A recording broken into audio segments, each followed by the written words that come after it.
High, আমরা আজ discuss করছি practical Smith trigger circuit.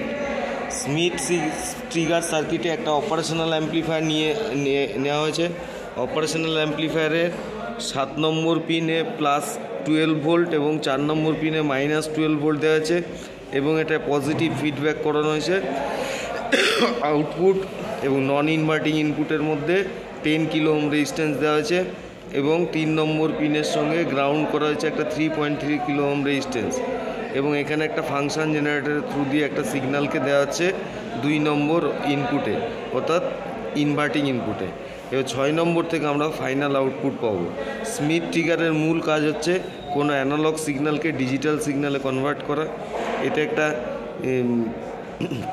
Hysteresis সিস্টেমে কাজ করে এবং এটার মধ্যে কি পজিটিভ ফিডব্যাক করানো আছে, এই হচ্ছে ফিচার্স।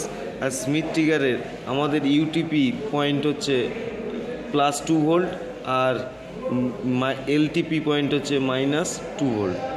এইভাবে আমরা ডিজাইন করেছি এবং এখানে সার্কিটে আমরা IC741 আইসিকে আমরা সেই মতো কানেক্ট করেছি এবং এখানে যথাক্রমে 7 নম্বর ও 4 নম্বরে যথাক্রমে পজিটিভ ভোল্টেজ এবং নেগেটিভ ভোল্টেজ দেওয়া হচ্ছে এবং গ্রাউন্ড করা হয়েছে। ইনপুট সিগন্যাল জেনারেটর দেওয়া হচ্ছে এবং ফিডব্যাক রেজিস্টার কানেক্ট করা আছে। এরপর আমরা যদি দেখি সিগন্যালের দিকে, সিগন্যালের এখানে দেখা যাচ্ছে সিগন্যালের যে পয়েন্টটা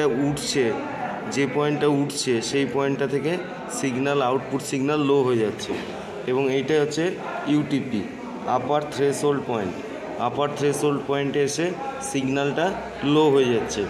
আবার যেটা লোয়ার থ্রেশহোল্ড পয়েন্ট আছে, লোয়ার থ্রেশহোল্ড পয়েন্ট কত আছে -2 ভোল্ট, তাহলে -2 ভোল্টে এসে আবার দেখা যাচ্ছে সিগন্যালটা হাই হচ্ছে। এবার যদি সিগন্যালের নেচার আমরা ফাংশন জেনারেটর দিয়ে চেঞ্জ করি, সিগন্যালের নেচার যদি আমরা ট্রায়াঙ্গুলার ওয়েভ নিই, তাহলে ট্রায়াঙ্গুলার ওয়েভের ক্ষেত্রেও দেখছি যে সিগন্যালে ইউটিপি পয়েন্ট 2 ভোল্টেজে এবং ইউটিপি হচ্ছে আমাদের -2 ভোল্টে। এবার যদি আমরা সিগন্যাল জেনারেটরে যদি আমরা স্কোয়ার ওয়েভ নিই, তাহলে এখানে আমরা দেখছি যে এই রেক্ট্যাঙ্গুলার ওয়েভের ক্ষেত্রে যে এখানেও ইউটিপি +2 ভোল্ট আর ইউটিপি এলটিপি হচ্ছে -2 ভোল্টেজ। That's all.